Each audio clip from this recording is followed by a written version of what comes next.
Isang eskwelahan naman sa Binangonan, Rizal ang nababalot ng umunoy kababalaghan. Dati raw kasing libingan ang naturang eskwelahan. Narito ang report.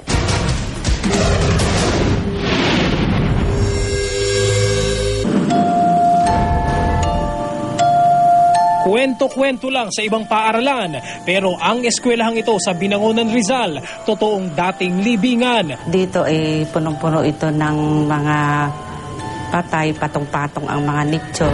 Ngayon, wala nang bakas ng pagiging dating sementeryo ang kinatitirikan ng Rizal National Science High School, pero ang ilang kaluluwa nararamdaman pa umano. Since first year, may mga ganun na experiences. Second year, parang nasanay na rin po kami, na-immune na kami. Sa speech lab ng paaralan, tila hindi lang mga tao ang naghahasa ng kakayanan sa pagsasalita. Bilang may nag-play pong audio device, tas habang nagpa-play, sa kalagitnaan po nang tumigil, tas may nagsalitang parang tulong, tas bilang sumigaw, tas bilang nag-stop po yung audio device.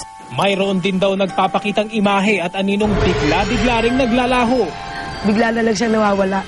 Palagi siyang papuntang ganun sa cover court. Sa pag-ikot namin sa paaralan kasama ng ilang paranormal investigator, natunto namin ang puno na ito na posible raw tirahan ng mga elemental o yung mga espiritong tagapagbantay ng kalikasan.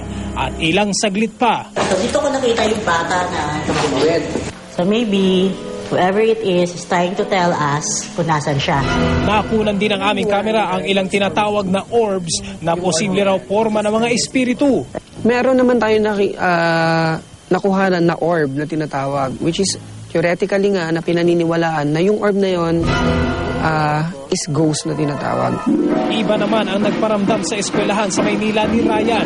Hindi niya tunay na pangalan. Ang madalas daw na nagpapakita sa kanya, isang lalaking nakaitim.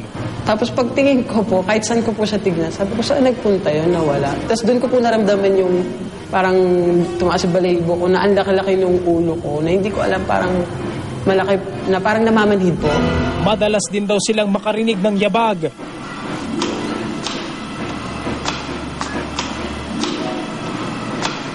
O langit-ngit ng pintuan kahit wala namang tao sa paligid.